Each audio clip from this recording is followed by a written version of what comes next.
Hello दोस्तों, आपका स्वागत है एक बार फिर से हमारे यूट्यूब चैनल प्रशांत कोडर्स में। तो हम यार अपनी HTML की सीरीज़ कर रहे हैं। तो हमने अपने टेक्स्ट फॉर्मेटिंग पार्ट 3 के बारे में कंप्लीट कर लिया था। आज हम इस वीडियो के ट्यूटोरियल में लिस्टिंग टैग के बारे में जानेंगे। तो ये पार्ट 1 है, पार्ट 2 भी आने वाला है, तो तब तक आप पार्ट 1 देखिए। तो हम लोग देखते हैं इस वीडियोस के ट्यूटोरियल में हम क्या क्या कवर करने वाले हैं। तो हम HTML के लिस्ट टाइप के बारे में देखेंगे। तो पहला आता है अनऑर्डर लिस्ट। ठीक है, अनऑर्डर लिस्ट कुछ इस प्रकार से होता है। एक होता है ऑर्डर लिस्ट। ऑर्डर लिस्ट कुछ इस प्रकार से लिखा जाता है। तो हम लोग इसको सबलाइन टेक्स्ट एडिटर या HTML के अंदर हम इसको कैसे यूज़ कर सकते हैं, इसको लिखने का सही तरीका क्या होता है, तो हम इस वीडियो में कवर करने वाले। तो बिना देरी के हम लोग चलते हैं अपने टेक्स्ट एडिटर के पास और उसमें हम लोग अपने HTML का कोड रन करते हैं। तो हमने अपना यहाँ पे सबलाइन टेक्स्ट एडिटर है उसको हमने खोल लिया है। तो हम पहले यहाँ पे एक न्यू पेज बना लेते हैं और इसको हम सेव कर लेते हैं। तो हम इसको यहाँ पे सेव कर देते हैं। यहाँ पे हम लिस्ट नाम से सेव कर देते हैं। ओके, list.html नाम से एक हमने अपना फाइल सेव कर लिया। इसमें हम अपना आज के ट्यूटोरियल के बारे में बात करने वाले। तो सबसे पहले हम HTML का पूरा स्ट्रक्चर लिख लेते हैं। ठीक है, हम यहाँ पे टाइटल में लिस्ट दे देते हैं। फिर हम बॉडी पार्ट में आते हैं।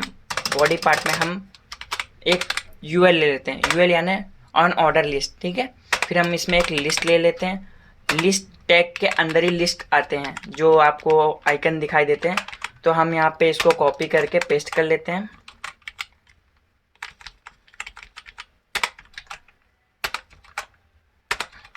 तो हमने यहाँ पे इतनी लिस्ट ले ली। ठीक है, अब मैं यहाँ पे अपना नाम लिखता हूँ। यहाँ पे आप जो भी लिखना चाहे वो लिख सकते हैं।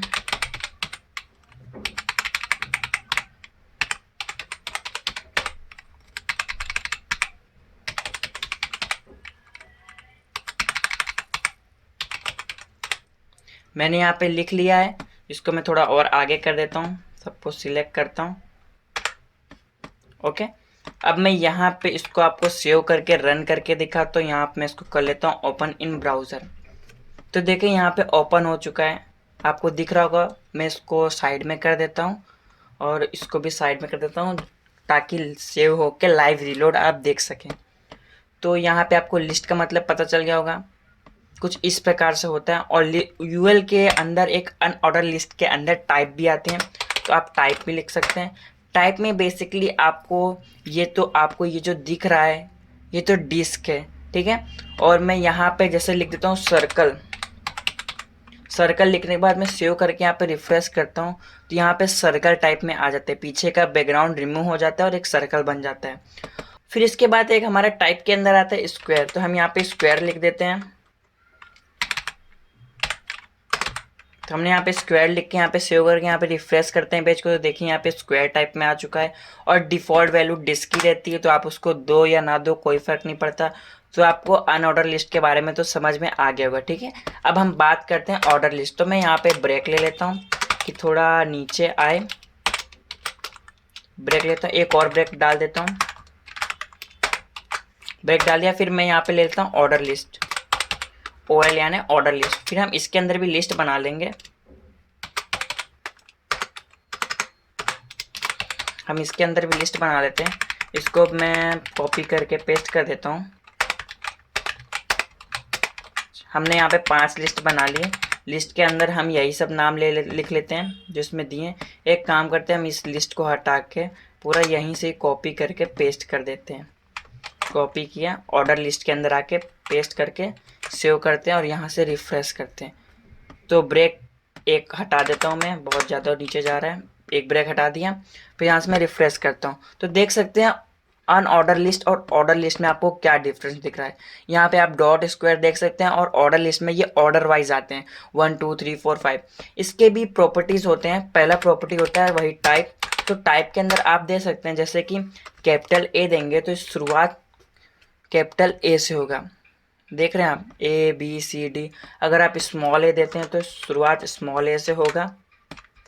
सेव करके रिफ्रेश करता हूँ, स्मॉल a से हो रहा है। अगर आपको 1 से करना है तो जो डिफ़ॉल्ट वैल्यू रहती है वो 1 से स्टार्ट होती है। आप उसको दो या ना दो कोई फ़र्क नहीं पड़ता। अगर आप चाहते हो कि ये 3 से चालू, आप कोई सा भी 5 लिखो 3 लिखो, सेव करके यहाँ पे रिफ्रेश करते हो तो डिफ़ॉल्ट वैल्यू ये 1 से ही स्टार्ट होगी, इसमें 5 से स्टार्ट नहीं होगी। पर इसकी एक प्रॉपर्टी और आती है स्टार्ट करके यहाँ पे आपको देना पड़ता है कि कहाँ से स्टार्ट करना। जैसे कि मैं यहाँ पे 1 ही दे देता हूँ। 1 देने के बाद मैं यहाँ पे स्टार्ट करता हूँ 5 से। इसको सेव करने के बाद मैं यहाँ से रिफ्रेश करता हूँ तो देखिए यहाँ से 5 6 7 8 9 यहाँ से ऐसे ऑर्डर लिस्ट में चालू हो गया 5 से लेके। और यहाँ पे मैं आपको एक बात ध्यान रखनी, जो स्टार्ट है यहाँ पे आपको नंबर ही देना पड़ेंगे। आप यहाँ पे कोई स्ट्रिंग नहीं लिख सकते। जैसे कि मैं यहाँ पे F लिख देता हूँ और यहाँ पे मैं स्टार्ट इसको स्मॉल a से करता हूँ। तो इसको सेव करने के बाद मैं यहाँ रिफ्रेश करता हूँ तो देखिए यहाँ पे a से स्टार्ट होगा, यहाँ पे F से स्टार्ट नहीं होगा। तो यहाँ पे आपको नंबर ही लिखना पड़ता है। जैसे हमारे ABCD में F6 नंबर पे आता है तो मैं यहाँ पे 6 लिख के इसको सेव करके यहाँ पे रिफ्रेश करूँगा तो देखिए यहाँ से F से चालू हो गया। तो आप समझ गए होंगे ऑर्डर लिस्ट और अनऑर्डर लिस्ट का क्या मतलब होता है। एक बार मैं फिर से आपको डिटेल में बता देता हूँ। ऑर्डर लिस्ट में हमारे पास एक टाइप आती है, उसमें हम स्क्वायर ले सकते हैं, सर्कल ले सकते हैं और डिफ़ॉल्ट वैल्यू डिस्क रहती है। आप उसके अंदर लिस्ट लिख सकते हैं जितनी लिस्ट लेनी है। टाइप यानी आपको ए देना है, स्मॉल ए, कैपिटल ए, आप उसको दे सकते हो। और मैं आपको एक चीज़ बताना भूल गया, मैं इसको हटाता हूँ और यहाँ पे एक आप वो भी लिख सकते हो। इसको हम कहते हैं रोमन लैंग्वेज। रोमन लैंग्वेज यानी आई से स्टार्ट होता है। तो हम यहाँ पे सेव करके यहाँ पे रिफ्रेश करते हैं तो देखिए हमारे पास रोमन लैंग्वेज आ चुकी है। हम यहाँ पे कैपिटल रोमन लैंग्वेज भी ले सकते हैं। मैं यहाँ पे सेव करके यहाँ पे रिफ्रेश करता हूँ तो देखिए कैपिटल रोमन लैंग्वेज में हमारे पास नंबर की वैल्यू आ चुकी है। तो इसी प्रकार हम ऑर्डर लिस्ट में दे सकते हैं। मैं यहाँ पे आपको लिख के बताता हूँ तो हम क्या क्या यहाँ पे दे सकते हैं। हम नंबरिकल वैल्यू दे सकते हैं, उसके बाद हम कैपिटल ए, स्मॉल ए दे सकते हैं। इसके बाद हम रोमन वाली लैंग्वेज होती है वो दे सकते हैं। उसके बाद आप जो भी 1 2 3 जो भी बीच में देना चाहे, उसके बाद यहाँ पे स्टार्ट से आप कर सकते हैं जो भी आपको जहाँ से स्टार्ट करना है। तो आप समझ गए होंगे हमारे पास ऑर्डर लिस्ट और अनऑर्डर लिस्ट का मतलब क्या होता है। आई होप आपको ये वीडियो समझ में आ गया होगा कि ऑर्डर लिस्ट और अनऑर्डर लिस्ट क्या काम करता है। अगर आपको ये वीडियो पसंद है तो वीडियो को लाइक कर देना और हाँ, चैनल को सब्सक्राइब कर देना। ये हमारी HTML की सीरीज़ चल रही है। नेक्स्ट वीडियो में लिस्टिंग टैग के पार्ट 2 के बारे में बात करेंगे, तो उस वीडियो को ज़रूर देखना। तब तक के लिए जय हिंद।